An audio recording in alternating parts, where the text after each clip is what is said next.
Imagine waking up in a room where the walls are slowly moving inward, yet everyone around you insists the space is vast and open.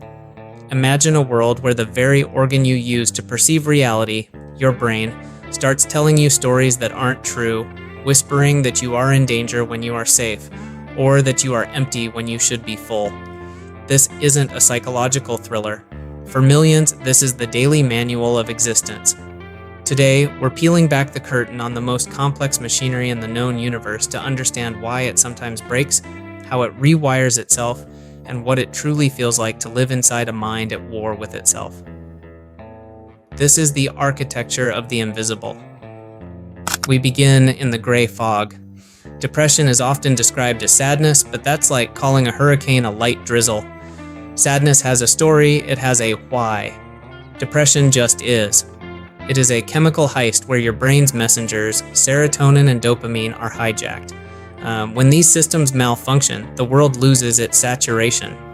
You wake up exhausted after 10 hours of sleep because your brain didn't actually rest. It was busy struggling to generate the basic neurochemistry of hope. Food tastes like nothing. Hobbies feel like chores. Your brain tells you that joy was always a temporary glitch and that this numbness is your true identity. It's not a bad mood you can shake off with a walk. It's a physical inability to feel the ground beneath your feet. But if depression is a void, generalized anxiety disorder is a flood. It is a constant, screaming alarm system that never shuts off. While everyone worries about money or health, GAD turns the volume to 100 on things that haven't even happened. Your mind becomes a worst-case scenario simulator, replaying conversations and imagining disasters. Physically, your body stays in a state of high alert. Your shoulders ache, your heart races, and your nervous system floods you with cortisol to protect you from a tiger that isn't there. People tell you to just relax, but to a mind with GAD, relaxing feels like a trap. It feels like letting your guard down in the middle of a minefield. Over time, your world shrinks because staying home feels like the only way to keep the alarm from sounding. Then, there is the engine that won't stop, or rather, the engine that can't choose where to go. ADHD. Contrary to popular belief, ADHD isn't just about not being able to focus. It's about a lack of focus regulation. The prefrontal cortex, the CEO of your brain, develops differently. You can hyper-focus on a video game for 6 hours, but spending 10 minutes on a tax form feels like physical pain. It's a dopamine deficiency that makes follow-through feel unrewarding. You're called lazy or careless, but inside, you're working twice as hard as everyone else just to stay in the same place. There is a heartbreaking gap between intention and action where you know exactly what you need to do, yet you watch yourself fail to do it anyway. If ADHD is a lack of control over focus, OCD is a prison of it. It's not about being neat, it's about being haunted. Your brain gets stuck on an intrusive thought, an obsession, like a what-if scenario involving fire, germs, or harm. To quiet the screaming fear, you perform a ritual, a compulsion. You check the stove 15 times, you wash your hands until they bleed. The relief lasts only seconds before the doubt returns. OCD convinces you that your thoughts have magical powers, that if you don't tap the desk 3 times, something terrible will happen. You know it's irrational, but the fear is so visceral that logic is useless. You aren't being careful. You are a prisoner to thoughts you never wanted in the first place. For some, the prison isn't a thought, but a memory. PTSD happens when the brain's survival mode gets stuck in the on position. After a trauma, the nervous system is supposed to file the memory away. With PTSD, the filing system breaks. A specific smell or sound can trigger a flashback that isn't just a memory, it's a physical re-experiencing.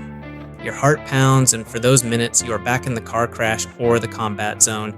You live in a state of hypervigilance, constantly scanning for threats. You feel numb and disconnected from those you love because your brain is too busy watching the horizon for the next disaster. You aren't living in the present, you are surviving the past over and over again. Bipolar disorder takes this instability and turns it into a pendulum. It swings between 2 extremes, mania and depression. During mania, you feel superhuman. You don't need sleep, you have 1,000 ideas, you spend money you don't have because everything feels possible. but mania burns too bright and too fast. It can tip into paranoia or delusions before the inevitable crash. The depressive low that follows is even heavier because you remember the heights you just fell from. It's an unpredictable ride where you never know which version of yourself will wake up tomorrow, making relationships and careers feel like sandcastles built during a tide.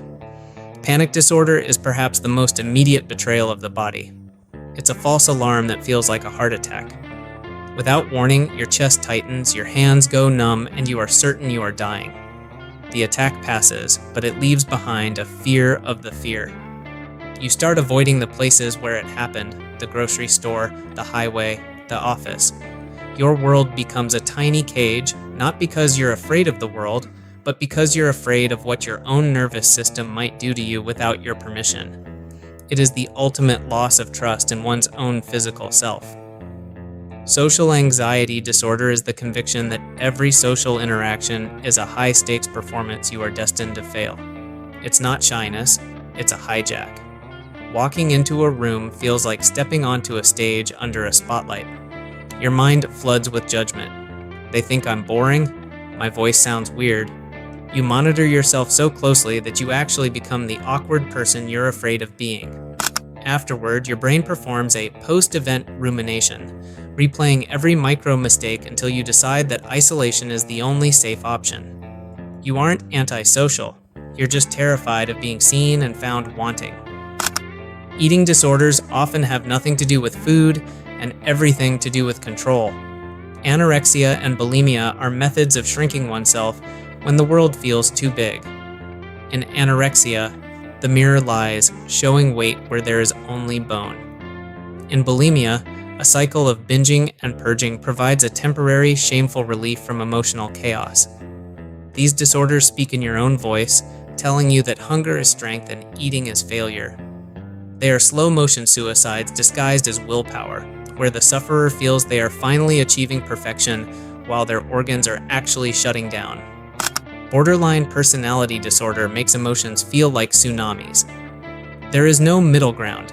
You are either loved or abandoned, worthless or special. A small delay in a text response can trigger a spiral of rage or despair. This black and white thinking makes relationships a battleground. You cling to people out of a bone-deep fear of being alone, then push them away to avoid the pain of them leaving first. Your identity shifts like shifting sand because you don't know who you are without the reflection of someone else's approval. It is a life lived in constant emotional emergency mode. Schizophrenia is a fracture of reality itself. It's not split personalities, it's a breakdown of how the brain processes information. Hallucinations bring voices and sights that aren't there but feel 100% real. Delusions create complex narratives of persecution or grandeur. There are also negative symptoms where emotions flatten and motivation vanishes. While pop culture portrays this as dangerous, the reality is a state of profound confusion and vulnerability. It is the terror of not being able to trust your own senses, living in a world where the floor might not be solid, and the voices in your head are the only ones talking to you. Finally, dissociative identity disorder is the brain's ultimate survival tactic. When a child experiences trauma so severe they cannot process it, the mind shatters into separate identity states or alters to hold the pain. You lose time. You find yourself in places you don't remember going to. You have skills or memories that belong to someone else. It is a sophisticated internal architecture built to protect the core self from memories that would otherwise destroy it. It is not a movie trope. It is a testament to the mind's desperate, creative will to survive the unsurvivable. Understanding these conditions isn't just about clinical definitions, it's about empathy. It's about recognizing that the person who can't get out of bed, the friend who checks the locks 10 times, or the co-worker who can't focus isn't weak. They are navigating a landscape more treacherous than we can see. The brain is capable of incredible things, but it is also fragile. By naming these shadows, we take away their power to isolate us. If you see yourself in these descriptions, know that you are not your disorder. You are the observer of the storm, and even the most violent storms eventually run out of rain.